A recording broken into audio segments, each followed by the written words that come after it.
was terrible. I shut it off. Get out of here, man. I shut it off. 13 seconds left. You shut the basketball? 13 seconds left. I shut it off, and I went outside to hit balls off the tee with Cage. Then we came back in. TV's still off. Read books for a little bit. I walk out. Sarah goes, "Hey, your game's in overtime." I go, "Excuse me?" Real fan right here, Rich. I saw photographs of Celtics fans trying to get back into TD Garden. I saw that. I saw people trying to, because they had the same idea as you. This thing's a wrap. Yeah. I don't understand So you didn't that. see the 3-pointer that we're all talking about. Didn't see it. Didn't see Tatum's 3. Didn't see Brown's 3. Turned it back didn't see on. Halliburton looking the other direction. Turned it back on with 45 seconds left in overtime. This is, and you know what? This is all part and parcel of. It's all part and parcel of your nonsensical stuff. Is I'd rather get blown out. Yes. Than rather A get blowout blown would have out been much than better. a heartbreaking loss.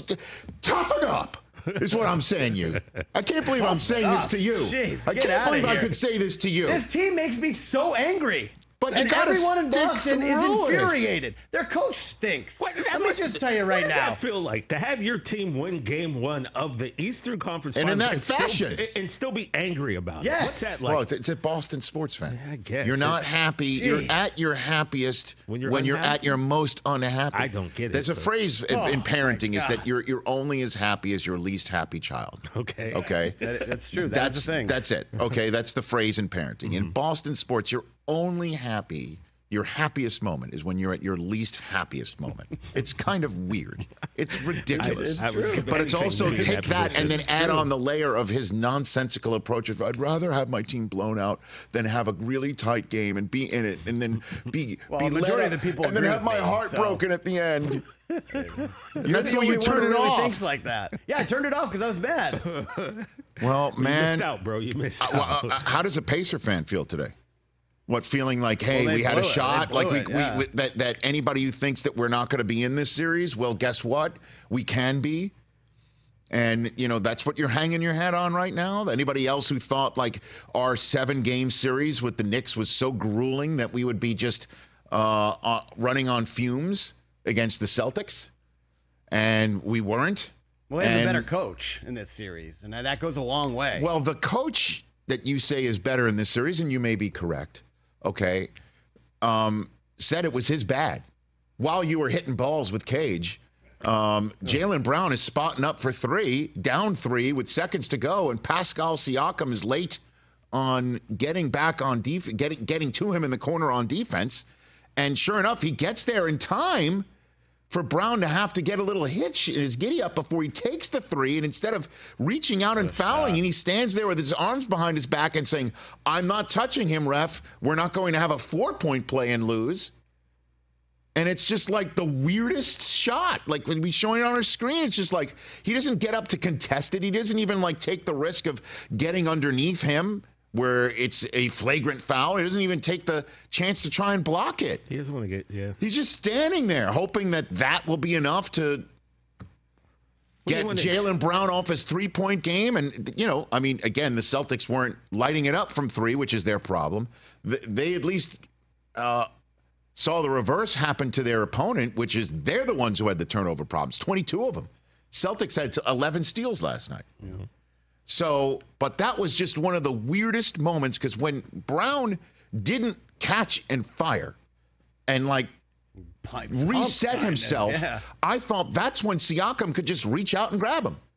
Reach out and grab him. Wrap him up. But, hey, that might happen in the act of shooting. So suddenly Jaylen Brown's got 3 shots at the line. I'd rather have him I'd rather take my shot at winning this game that way than just letting Brown shoot a 3 over a much taller man who's not using any height advantage or anything. I think he's that putting was his arms Siakam's- behind his back saying, I'm not fouling him. didn't I'm not want to winding foul. up in a 2-minute report. Yeah. You know? So after the game, Rick Carlisle kind of raised his hand. Like, you know how players want the scorer's table to say, it's on me? Which they rarely do anymore. So this is what Rick Carlisle had to say in the game, about the game after. This loss is totally on me. With 10 seconds in regulation, we should have just taken the timeout, advanced the ball, and found a way to get it in and made a free throw or 2 and ended the game. But it didn't happen, and we made some other mistakes, but our guys just need to concentrate on fighting the way they fought in this game from start to finish, and we'll be back Thursday.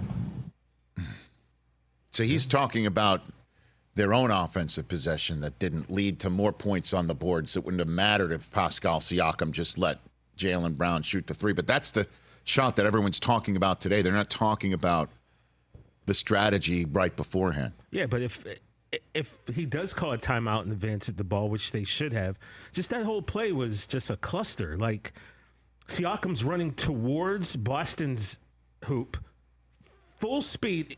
He goes to catch the ball. It goes out of bounds. Even if he catches the ball there, his momentum's going to carry him out of bounds. He's not going to be able to do anything. So that, essentially, to me, is when the game was lost. I mean...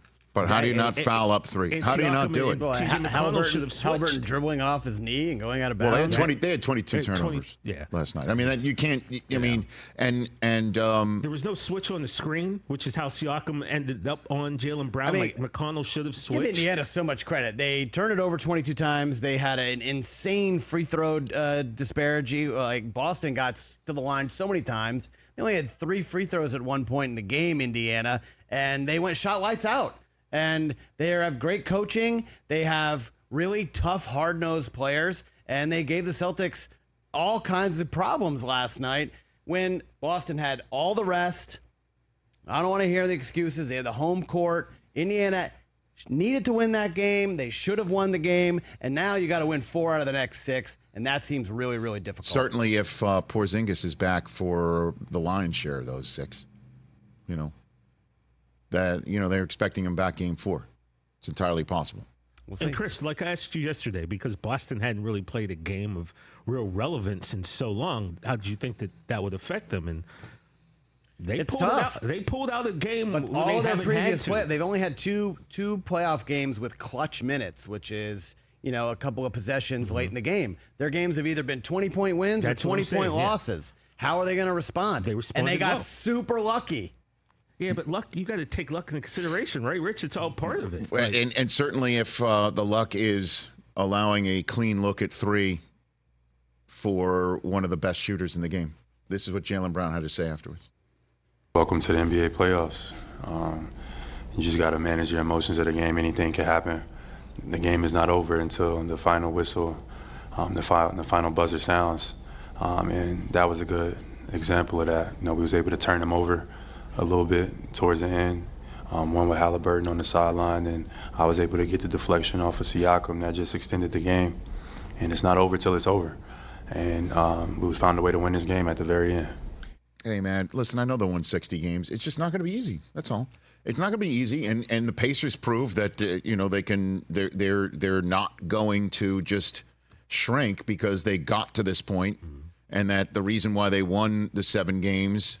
I'm sure, again, a lot of my friends in New York City would say, well, if they had Julius Randle and if they had OG Anunoby and if they had Bogdanovic and if they had, hold on a minute, I'm not done yet, if they had Josh Hart without that abdominal strain, and obviously the final unkind break, the final straw that broke the Knicks' hand was Jalen Brunson suffering that injury.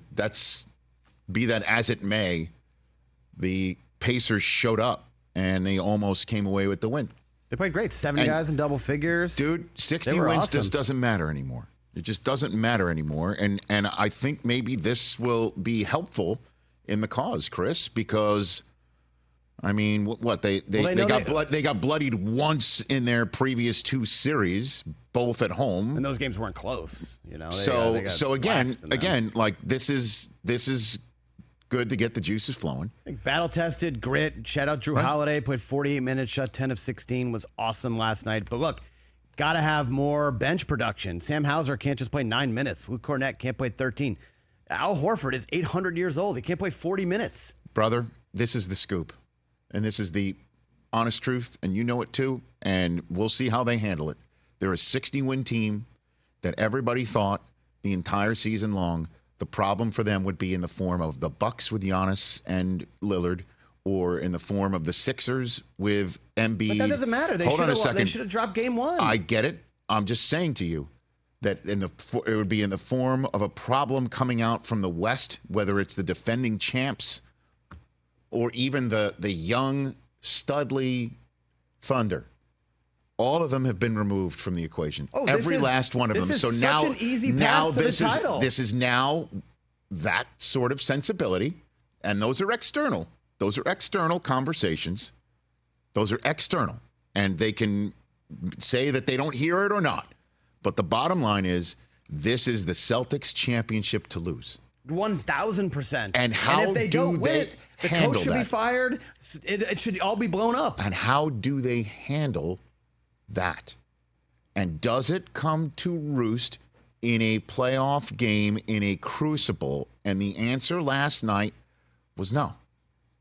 Jaylen Brown did make the shot that he was afforded to give the Celtics to tie the game, despite what the Pacers should have done with their offensive set, what they should have done defensively. Jaylen Brown, with all his money that he got, instead of other players that you would consider potentially being worthy of being bestowed the richest contract in the NBA. Yeah, he's the highest paid player in the league. He made the shot. It doesn't go off the iron. It's not long. It's not an air ball. He stuck it. And then when overtime was graced upon you while you were reading books? Reading books. Okay, when it was... Okay, being father of the year. At least while it was Good Night Moon, it wasn't Good Night Boston, all right? Because Tatum showed up in the overtime. Okay? He showed up, and the defense showed up. So... They did what they were supposed to do. So why are you so upset? Well, no, but I'm so upset in the way that it happened. That's why I'm so upset. And I've seen hundreds and hundreds of games with these guys, and they just always blow it. They never do what they should do. It, bro. That's the thing. The 60-win Celtic fan you don't get it, man. thinks You don't they know should this take team. the Pacers, who are fresh off a bruising series, To the woodshed. who got 7 games, luckily, and again, this is the Northeast Corridor way of saying it, because the Knicks were the Knickerbockers. They weren't full strength at all, and they're the ones who get through. They should be told, welcome to the NBA playoffs, kids. Yeah. We're a 60-win team. We're going to spank you. You have no shot. Certainly when Porzingis is coming back in the game 4, and instead they had to pull it out by the hair of their chinny chin chins, and it doesn't matter. It's still 1-0. And the question is do they handle the pressure over the next necessary 7 wins or not? Because I'll tell you one team that's definitely not going to wilt under any other pressure if you see them are the Timberwolves. Catch the Rich Eisen Show every single day on the Roku channel, 12 to 3 Eastern, for free.